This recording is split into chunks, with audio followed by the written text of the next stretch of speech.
Bom, vamos iniciar hoje, ainda sobre aquela formação, né?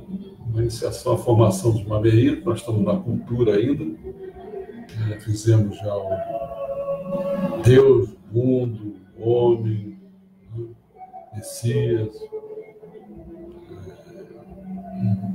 E agora, Messias teve outra religião. Agora nós estamos falando cultura. Isso aí talvez dure, eu acho que vai durar até esse primeiro semestre todo, se não me engano. Depois, no segundo semestre, nós vamos começar o Jorei, a agricultura, o Belo. Nós vamos entrar na coluna de salvação. Então, eu espero que no primeiro semestre nós encerremos a coluna fundamental, o nível fundamentação. Tá bom? Bom, então vamos começar falando sobre os grandes filósofos. Né? Vamos dividir esses grandes filósofos entre hoje e amanhã. Então, uma iniciaçãozinha seria o seguinte: na Europa, muitas coisas são inventadas duas vezes. Né? A primeira na Grécia, em Atenas. E a segunda, na Europa, no começo dos tempos modernos. Quer dizer, lá atrás é aqui na frente, com a democracia, o teatro e a filosofia. Tanto teve na Grécia a democracia, teatro, filosofia, como está tendo agora, né? Nos tempos modernos. Na parte deste volume, quer dizer, dedicado à história, sobretudo naquela que trata da Grécia, falamos dos três filósofos gregos mais importantes, que foi Sócrates, Platão e Aristóteles, mas eles também não se encaixam no clichê do filósofo, como homem velho e sábio. Sócrates, por exemplo, era um piadista, né? Discursava nas ruas, desenvolveram uma técnica que, por meio de truques mágicos de lógica, deixava seu interlocutor tão inseguro que este engolia qualquer explicação que lhe fosse oferecida. Isso eu mostrei a vocês na República de Platão. Foram, acho que, 10 encontros, se não me engano. Era Sócrates ali. Isso ilustra o início de qualquer filosofia, a grande insegurança. Então, quando você se inicia na filosofia, você vai ver que tem uma grande insegurança. Alguém nota que o que é tido como verdade não passa de uma coisa sem sentido, de um monte de preconceitos alimentado pelos desejos humanos e possibilitado pela limitação de uma visão. Não é por acaso, portanto, que ambas as ocasiões, o teatro e a filosofia, surgem ao mesmo tempo. Teatro e filosofia surgem ao mesmo tempo. Para o filósofo, o mundo também é um teatro. Mas a encenação no palco, olha só, o mundo também é um teatro para o filósofo. Mas a encenação no palco é uma ilusão que somente os espectadores ingênuos tomam por realidade. No entanto, o filósofo se interessa pelos bastidores do teatro. É o local de onde a encenação é dirigida. Em suma, o filósofo busca a parte velada da realidade, a escondida da realidade. Procura a verdade nua e crua. Seu objetivo, o que é então? O filósofo é o esclarecimento. Por isso a filosofia, assim como o teatro, tem sua origem na religião. Todos dois. Antes, durante toda a Idade Média, a religião, não passava de um serviçal da teologia. Ou seja, o resultado era definido de antemão. Isso acabou quando, após a divisão da igreja, a religião caiu em descrédito nas guerras santas. O criador da filosofia moderna, o francês René Descartes, que é o que nós vamos começar com ele, né? Ele atravessa a Alemanha durante a Guerra dos 30 anos, foi de 1616 a 1648, como soldado, né? Seu contemporâneo, que é o Thomas Hobbes, que é outro que também nós vamos ver em seguida, né? Vivencia a Guerra Civil Inglesa, 1642 a 1649. Então, no século XVII, esses dois estão aí na frente de guerra, né? Um um francês, outro em inglês. Né? E o Thomas Hobbes é gozado, ele vencia essa guerra civil inglesa e ele é exilado como professor de matemática do príncipe Carlos, filho de Carlos I. Deve ter sido, aliás, um alívio enorme para esses dois, né? Porque tanto Descartes quanto Hobbes, eles puderam afastar-se dos conflitos religiosos sem sentido e da carnificina da guerra, para se dedicar às verdades eternas da matemática e da lógica. Contemplar os primeiros princípios da filosofia deve tê-los consolado. E as revelações da geometria devem ter irradiado um brilho formidável. Sua confiança no mundo, seu conceito de verdade, podiam ser mais bem fundamentados nessas verdades eternas do que na religião, que em vez de levar à verdade, levava a massacre, da qual eles observaram de perto. Né? Bom, além desses dois, Descartes e Hobbes, né? Nós vamos abordar o Locke, o Leibniz, o Rousseau, isso ainda hoje. Amanhã vamos ver o Kant, Hegel, Marx, Schopenhauer, Nietzsche e Heidegger.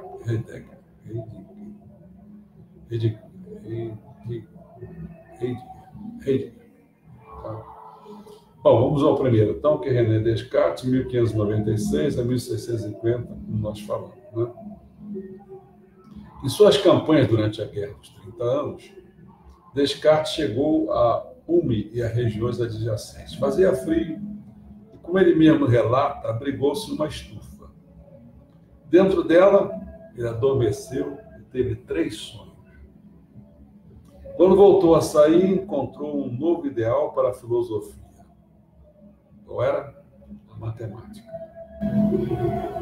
Os enunciados da filosofia deveriam ser tão fundamentais e lógicos e tão inexoráveis quanto os da matemática. Foi assim que chegou ao fundamento de todos os fundamentos, a base da filosofia moderna e a rocha na costa poderia erguer sua nova igreja. Essa base era a seguinte, conclusão. Ainda que eu duvide de tudo, não posso duvidar de que duvido. Isso é uma base sólida, né? Para começar a erigir a filosofia. É um princípio, né? Uma reflexão que oferecia segurança. O novo princípio básico era o eu. Você não pode duvidar de que você duvida. É o eu. Não está fora, está dentro de você. Toda negação, no entanto, né, precisa fazer uma exceção para si mesmo. Né? Você não pode duvidar de tudo? Não pode, não. Essa negação. Mas toda negação, né, ela tem que fazer uma exceção para si mesmo. Qual é? A democracia, por exemplo, não pode ser objeto da própria votação. É o que mais acontece. Democracia. Tem democracia porque tem votação. Não. Assim como o estômago não pode se autodirigir. Pode dirigir os alimentos, mas ele se autodirigir, não. O glutão não pode devorar a si mesmo. O juiz não pode condenar a si próprio. Que ótimo para o julgamento, né? Mas os outros podem. Resumindo, o eu não pode imaginar como seria se ele não existisse. E foi assim que Descartes proferiu a frase mais famosa da história da filosofia. Eu penso, logo eu existo. Essa ideia foi revolucionária até então para suas reflexões. Os filósofos sempre partiam do mundo dos objetos. Os filósofos partiam do mundo dos objetos, de fora. Descartes, no entanto, transfere o ponto de largada de sua corrida de obstáculos filosóficos para onde? Para a consciência. E aqui a ideia de filosofia para mim não é uma coisa de fora nem de dentro. A ideia que eu defendo, que é a de Olavo de Carvalho, elas têm que estar juntas. A consciência e os objetos é como se fosse assim, um quadro perfeito. Porque senão, se os objetos forem maior do que a consciência, está roubado. Se a consciência for maior do que os objetos, também. Porque aí você vai começar a imaginar coisas que não são reais, ou coisas que só está dentro da tua cabeça. Entendeu como é que é? Bom, desse modo, lança-se ao mundo material, incendeia com o fogo dos pensamentos, queima tudo que não é estritamente necessário ao pensamento, até ter em mãos somente o que pode ser medido pela matemática. Tem as extensões, a forma, o movimento, o número. Declara o restante, né? Fora disso, aí como é que você ainda tem que ver? É paladar, olfato, calor, cor, né? Como temperos subjetivos só, que são acrescentados à sopa material pela consciência humana, né? Assim promove a noção de um mundo insípido, incolor, insilencioso, que só obedece às leis da mecânica. Esse mundo é destituído de encantamento e regido pela causalidade, princípio de causa e efeito, e pela matemática. Isso faz com que uma fenda seja aberta na extensão do cosmos até então integral. Na ruptura reflexiva com o mundo dos objetos, o sujeito se dá conta de que ele próprio é que tempera a realidade. A partir de então, como espírito, ele é capaz de se distinguir da matéria, o que permite que o sujeito e o objeto se defrontem. E o mundo dos objetos se despe para ser examinado pelo sujeito da ciência. A subjetivação do eu e a objetivação na ciência estão interligadas. Mais tarde foi chamado de quê? De dualismo. E por ter permitido que a atividade da razão mantivesse sua autonomia em relação ao mundo. Descartes foi o fundador de quê? Do racionalismo, primazia da razão. Já o Thomas Hobbes, 1588 a 1679, ele é comparado ao moderado comedido dualista que foi Descartes. Seu contemporâneo inglês, que é o Thomas Hobbes, é um radicalista exaltado, que coloca de lado todo o não sentido e o status especial do intelecto. Quer dizer, o que o Descartes fez, né, botou com destaque o intelecto. E o submete o intelecto à lei da causalidade, né? Nossas ideias não passam de diferentes combinações de impressões sensoriais. E nossos pensamentos encadeiam-se de forma causal, seguindo a lei da associação. Nem mesmo o arbítrio é livre, mas constitui somente o resultado de uma luta. Qual é a luta que existe, né? Para você chegar, então, ao arbítrio? Por que ele não é livre? Porque ele está uma luta entre o medo e a ganância.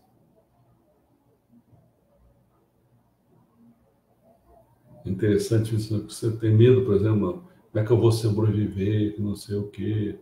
Aí você começa, você vai, daqui a pouco o negócio fica maior, você começa começando com uma coisinha pequena, daqui a pouco tem uma ganância enorme, né? Até mesmo o bem e o mal são relativos. Chamamos de bem o objeto da nossa simpatia e o mal da nossa antipatia. O homem é uma máquina. A relação causal perfeita não deixa lugar para as intervenções de Deus. Então, a relação causal perfeita não deixa lugar para as intervenções de Deus. A preservação do homem por Deus é, portanto, substituída por um princípio novo descoberto por Hobbes, o da autopreservação.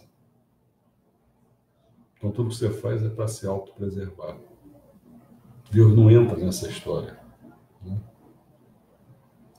Então, essa preservação, autopreservação, já não é uma coisa divina, e sim demoníaca. E é nesse impulso infernal que Hobbes fundamenta na sua teoria do Estado. Vai ser baseado nisso, hein? Tal teoria foi desenvolvida numa obra que ele chama Leviatã. Né? Uma obra que até hoje acirra os ânimos. Né? Hobbes concebe o homem como um animal, olha só, um animal que ganancioso e medroso, irrequieto, acossado. Né? Por ser capaz de vislumbrar o futuro, esse animal tem um medo constante de que lhe acabe as provisões ou de que alguém as tome dele. Por isso, a ganância, ele deseja a ganância e faz cada vez mais ter poder, o que o torna um ser solitário e associal, não social.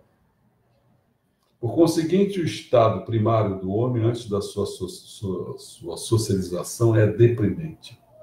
Hobbes o imagina da seguinte forma: todos estão em pé de guerra contra todos. A vida é solitária, pobre, feia, cruel e breve. Dessa descrição advém uma expressão conhecida e citada até hoje. Qual é? O homem é o lobo do homem. Finalmente chega a vez da conclusão. Por temerem uma morte violenta, as pessoas celebram um acordo entre si, o chamado quê? O contrato social. Nele transfere seu direito de exercer a violência a um único indivíduo. Dessa forma, toda a sociedade transforma-se em um indivíduo, o Estado, que é o Leviatã. O nome designa um monstro marinho no livro de Jó. O Deus mortal a quem devemos, depois do Deus imortal, paz e proteção, esse Deus, o Estado, é absoluto. Está acima dos partidos e da moral.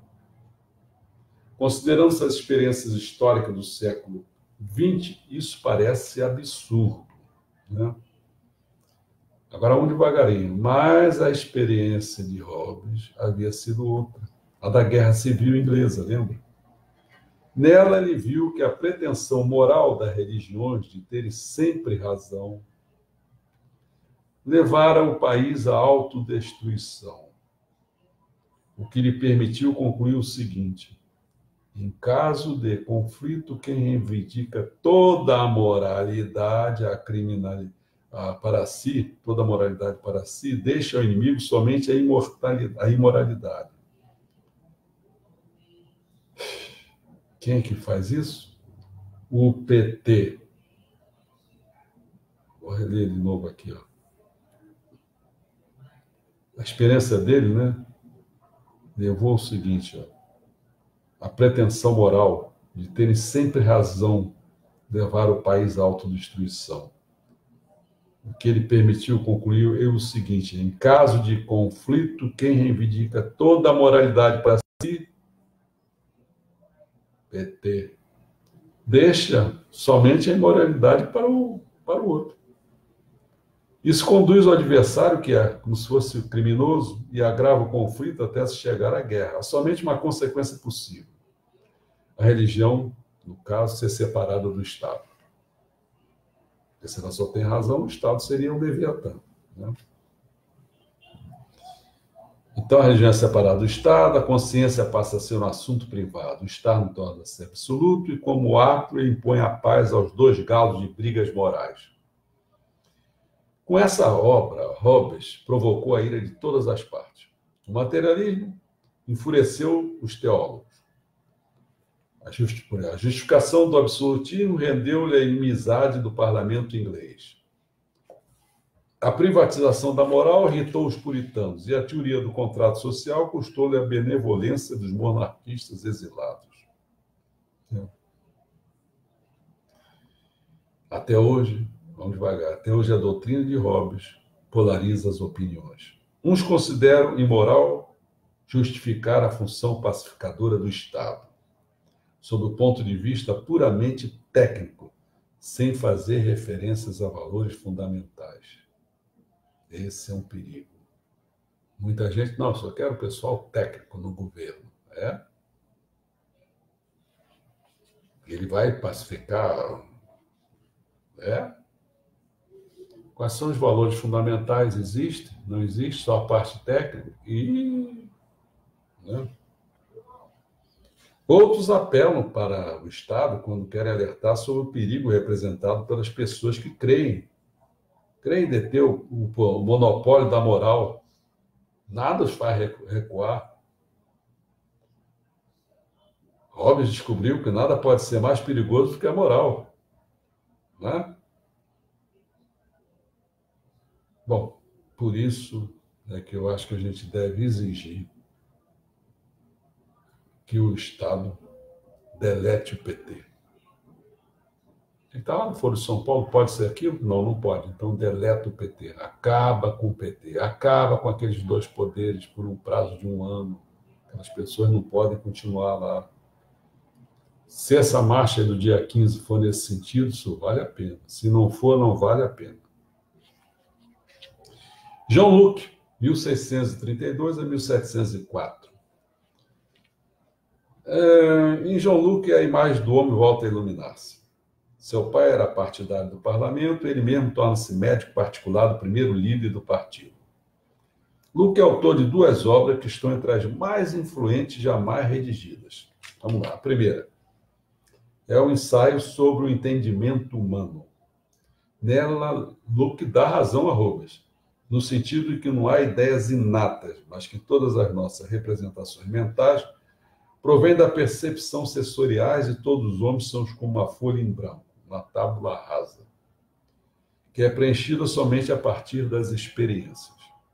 E concorda com Descartes, quando diz que são reais somente as qualidades que podem ser medidas matematicamente. Todas as demais que ele denomina qualidades secundárias surgem a partir das combinações dessas qualidades primárias. Para Luke, a qualidade primária dos movimentos é decisiva. Como a descoberta da gravitação, seu amigo Isaac Newton havia levado um movimento uniforme a um novo ideal da ordem natural. Assim como Einstein faria mais tarde, né, com a velocidade da luz. Luke transfere a gravitação para dentro do homem. A gravitação estava fora, caiu aquela maçã, aquela história toda. Né? Então, Luke transfere a gravitação para dentro do homem. E nele descobre a sequência uniforme de ideias na mente. Mas a procissão de ideias deve ser observada a partir de uma instância que também dure. Para ser percebida como uma unidade, para Luke, o sujeito é justamente essa relação interna e observável entre permanência e mudança. A matéria da qual são feitos o sujeito é o tempo. E a forma pela qual ele se organiza é a reflexão. Então, tempo-reflexão. Com isso, a velha diferença entre a permanência do eterno e o caráter mutante da vida eterna é transferida para o sujeito. A reflexão corre paralelamente à passagem do tempo. E, graças ao contato do sujeito consigo mesmo, cria a permanência na mudança. Luke sublima, purifica a inquietação das paixões humanas, de Hobbes transformando a inquietação do pensamento, que é unificada pela reflexão e se torna a base da autoestima do sujeito. Esse texto tornou-se um marco na epistemologia, filosofia da cognição. E uma Bíblia do iluminismo francês forneceu a plataforma sobre a qual a filosofia, até Kant, formulou seus problemas, acelerou a subjetivação da literatura no romance e exerceu uma grande influência sobre literatos, artistas, psicólogos. A segunda, que eu falei que são 2, na segunda, provavelmente a obra política de Luke, que dizia que eram 2 tratados sobre o governo. Tem uns que acham que foi até mais importante, especialmente esse segundo tratado, né? Foram 2 tratados, só teve 2. Também é que Luke toma-se como base a hipótese de Hobbes de um estado natural, pré-social, que, no entanto, não é caracterizado pela guerra de todos contra todos, não. Mas pela igualdade e pela liberdade de todos os indivíduos. Olha o prenúncio para a Revolução Francesa. Liberdade, igualdade e fraternidade. Vê como é que as coisas vão nascendo? Quer dizer, ele não acha que as pessoas é a guerra de todos contra todos, não. É da liberdade e da igualdade. Assim como em Hobbes o indivíduo celebra um contrato, mas não delega os seus direitos ao monarca absoluto, e sim à própria comunidade, esta é soberana e, por sua vez, delega seus direitos a um governo que é organizado pelo princípio da divisão de poderes. O legislativo situado no parlamento e o executivo centrado no rei e seus ministros. A função do governo é proteger a propriedade, e a propriedade é não somente um recurso econômico para a maximização de lucros, não. A propriedade não é só isso, não. Mas também a garantia da independência política do cidadão por parte do Estado e a base do seu engajamento cívico. Liberdade e propriedade são pensamentos, são pensadas, né, concomitantemente, não como mais tarde no socialismo. Uma é oposição à outra.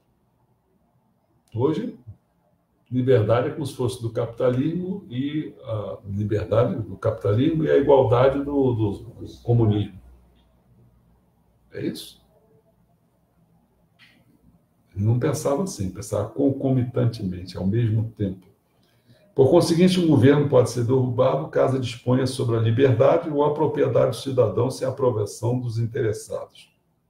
Isso, aliás, que ocorreu com as colônias americanas, hein, quando foram tributadas sem seu consentimento. Esta obra transformou-se na Carta Magna da democracia burguesa, a Carta Magna de 1215. É tida como a primeira garantia dos direitos de liberdade. Ela justifica a Revolução Gloriosa de 1688. A Revolução, não só essa Revolução Gloriosa de 1688, mas também a Revolução Americana de 1776 e a Revolução Francesa de 1789. A Declaração de Independência Americana adota quase literalmente a formulação de Locke, por sua vez inspira a Declaração dos Direitos do Homem, né, da Revolução Francesa. A teoria constitucional é importante para a França, por Montesquieu e Voltaire, onde é armazenada e depois exportada para os Estados Unidos. Tornou-se a grande obra de legitimação da doutrinação da soberania do povo e dos direitos humanos, bem como da divisão dos poderes e um governo controlado pelo parlamento. E, com isso, a base da civilização política que reconhecemos.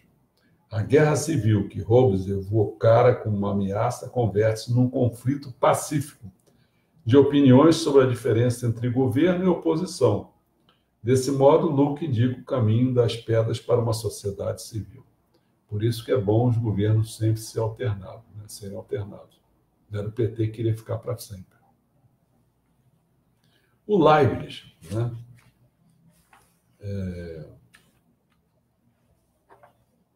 O Leibniz é o seguinte, Leibniz é interessante. Na filosofia, manifesta os temperamentos nacionais.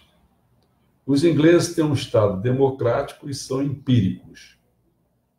Os ingleses, democracia e empirismo. Os franceses têm um Estado de administração central e são racionalistas, como Descartes, por exemplo. Entendeu? Então, democracia com empirismo, quer dizer, com experiência. O outro, que é uma coisa... O outro não. Os franceses é um Estado de administração central e são racionalistas. Os alemães não têm nem Estado e muito menos experiência. Por isso, são compelidos ao caminho das especulações e se tornam idealistas. Para eles, toda a realidade é essencialmente espiritual. Idealista é também seu primeiro grande filósofo, que é o Leibniz, que substitui o modelo mecânico dos ingleses por um modelo de dinâmica orgânica. Para ele, o princípio natural decisivo não é o movimento, mas a força que o impulsiona. Ao contrário de Locke, não se interessa tanto pela pluralidade da experiência, mas sim pelo princípio da unidade do sujeito. Assim, complementa a declaração de Locke falando o seguinte: nada está no intelecto que não tenha estado antes nos sentidos, a não ser o próprio intelecto. Portanto, Leibniz retoma o conceito das ideias inatas, a partir do qual consegue estabelecer um vínculo entre o intelecto e a força, lembra? Que não interessava tanto ficar pensando no movimento, né? A cinemática, não é esse negócio. É pensar na força aqui. Por conseguinte, concebe os detentores da força, que aí nós temos que chegar, quem são os detentores da força? Como sendo um tipo de átomos espirituais, aos quais dá o nome de quê? De mônadas. E ele carrega isso também para a matemática, mônadas. As mônadas são indivíduos indivisíveis, almas fechadas. O átomo também seria uma coisa indivisível, né? Mas as mônadas, olha só, são indivíduos indivisíveis, almas fechadas em si mesmos, sem forma nem extensão, mas plenas de ambições, apetite e atividade interior. São centelhas divinas. Embora não tenham janelas, cada uma delas reflete o universo inteiro. No entanto, diferenciam quanto a nitidez desse reflexo. Disso decorre uma hierarquia que vai das mônadas. Que tipo de mônadas? As sonâmbulas das coisas, passando por aquelas perceptivas dos animais até racionais dos seres humanos.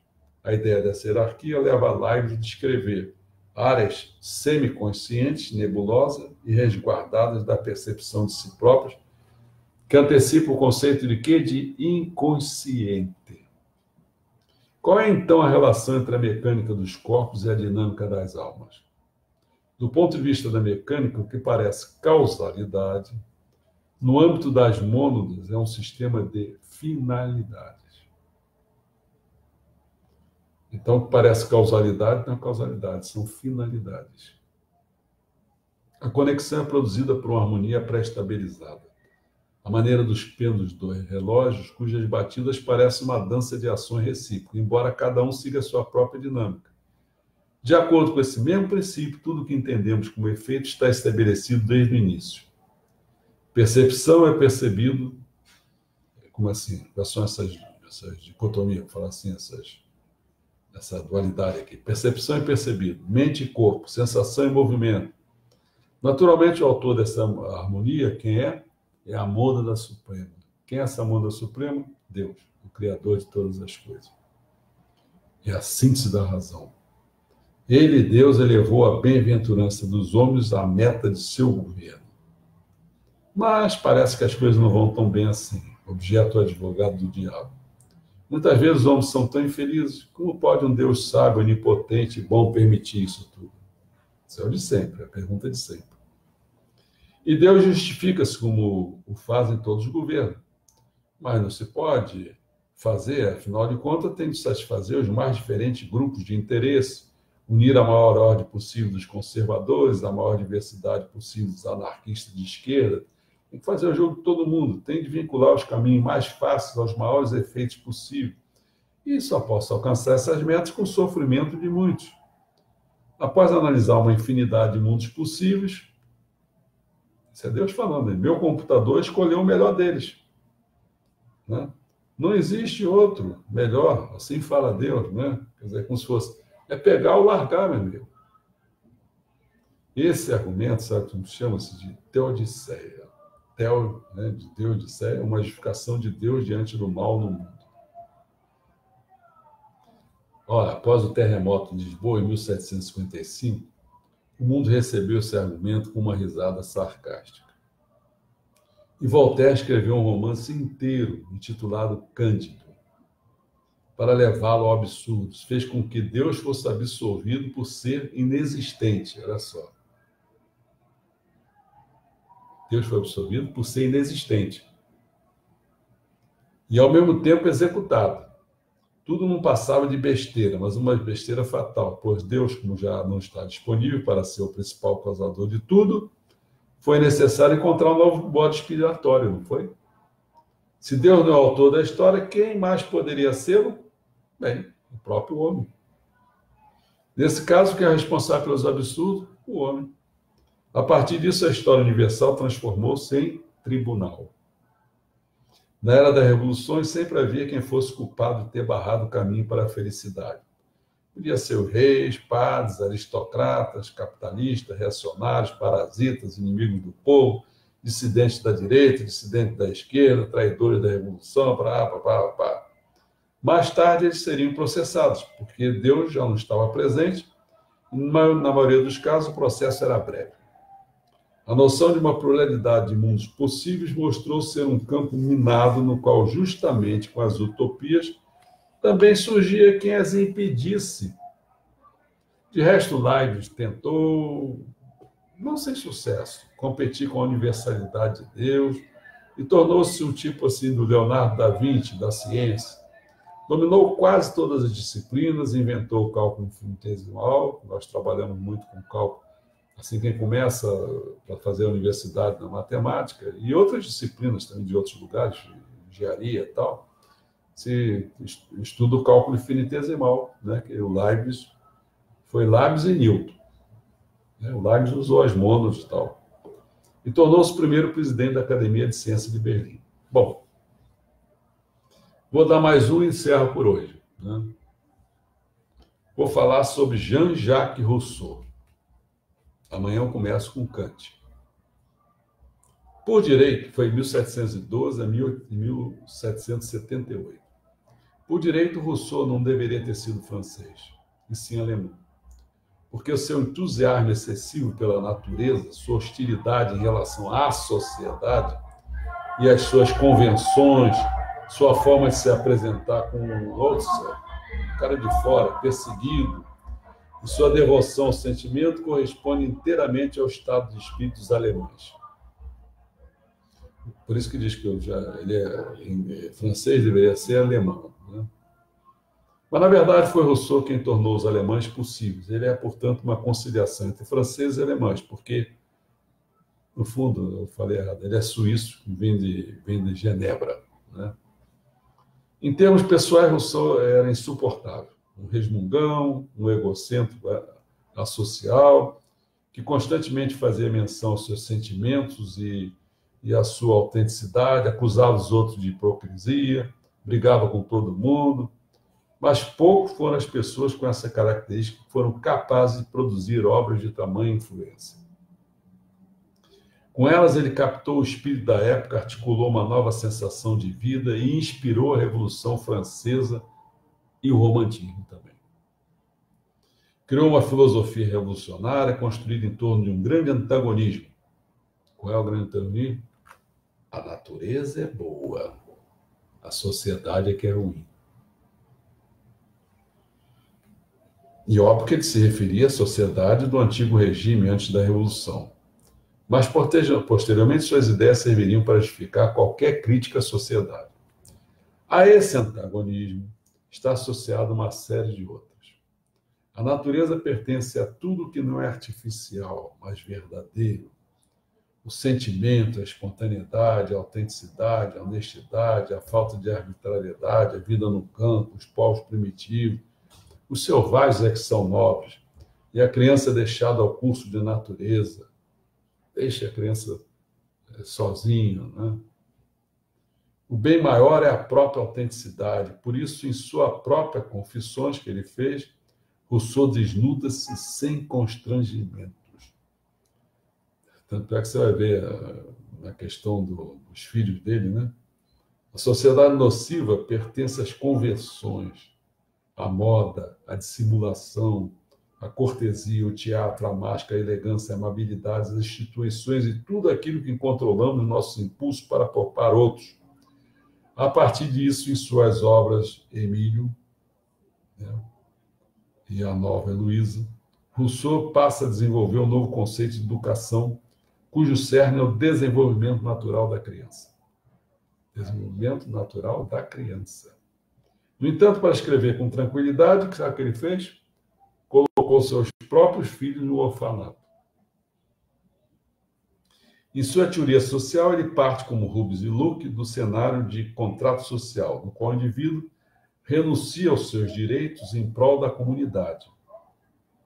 Embora Rousseau se manifeste a favor da divisão de poderes, seu bem supremo é a soberania do povo, que se expressa numa vontade geral, uma espécie de interesse comum e objetivo.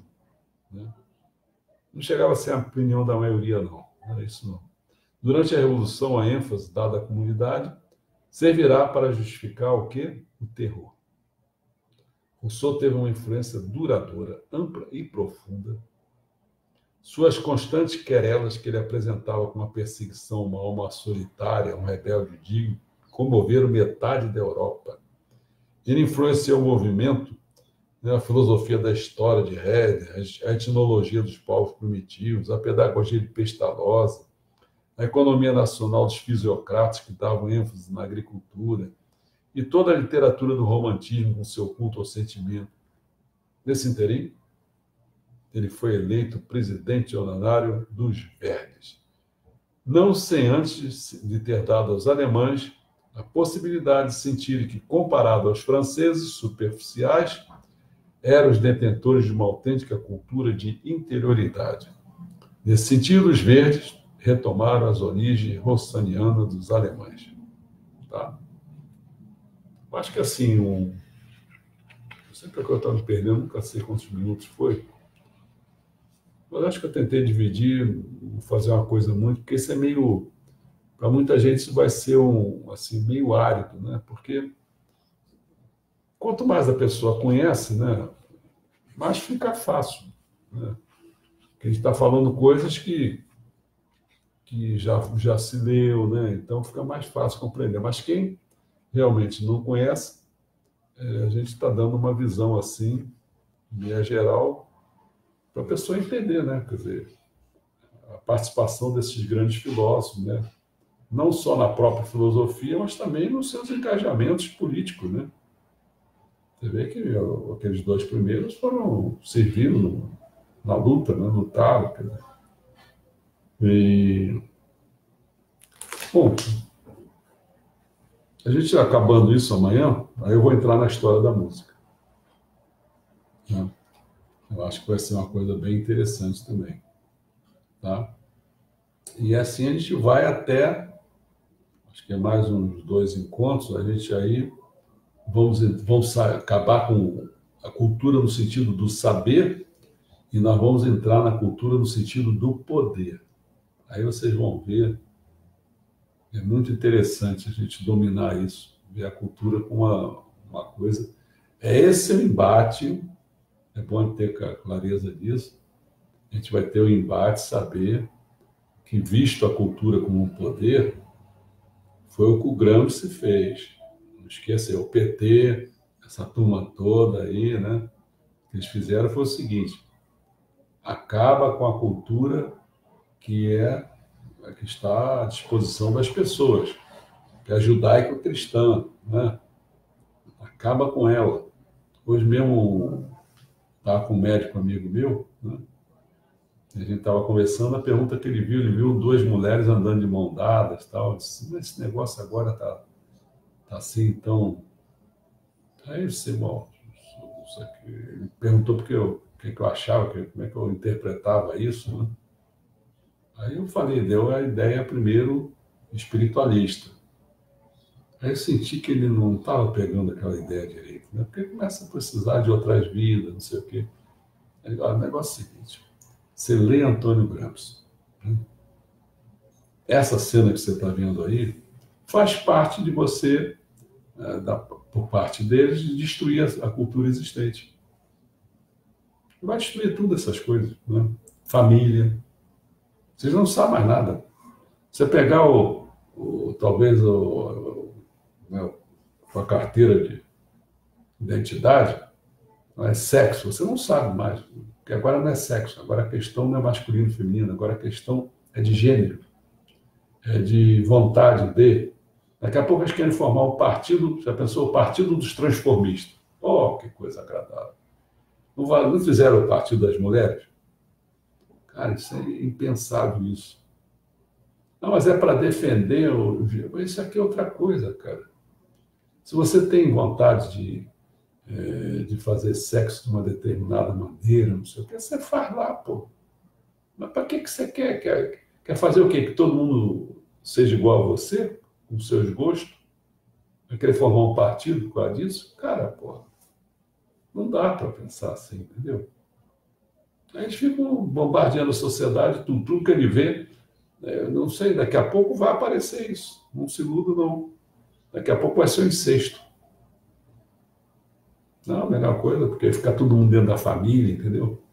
Aí você não sabe se Se você tem um filho com a sua mãe, aí você já não sabe como é que você vai fazer. Quer dizer, esse filho é seu irmão? É o quê? Olha só, o rolo, né? É rolo. Não, mas não tem importância, não. Aí você bagunça tudo, bagunça a família, né?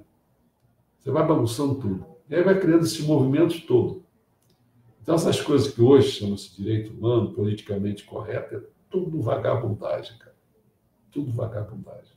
Muito difícil tolerar isso aí. Porque eles querem acabar com as coisas. E esses idiotas que não pensam em nada, e muita gente está se tornando homossexual por modismo, hein? Por modismo. É, entendeu? Aí arrasa com tudo, tudo. Filiação vai embora, mas tudo é tudo. É bom, deixa eu ver se alguém quer alguma coisa, né? Se alguém tem alguma.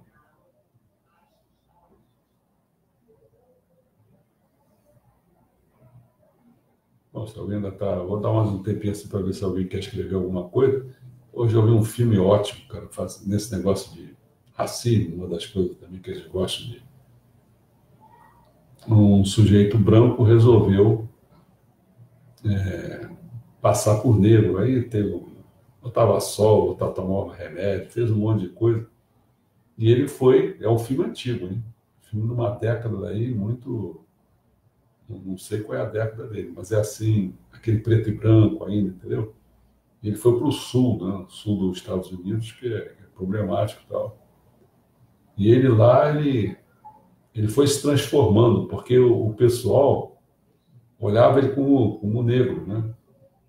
Então ele foi recebendo na carne o que era ser negro, né? Ele tinha qualificação para o emprego, o pessoal via, não, zombava da família, da mulher. Era assim, ele foi até se confessar com o padre, né, porque ele chegou um branco lá, ele chegou a agarrar ele, quase que matando ele. Aí foi perseguido pelos brancos também. Olha, o cara, a vida dele ficou um inferno, entendeu? Interessante o filme. Bom, acho que eu já dei um tempinho aí, contei umas coisas que eu vi hoje. Então, tudo bem. Então, amanhã eu vou acabar, vou começar por Kant, vou fazer lá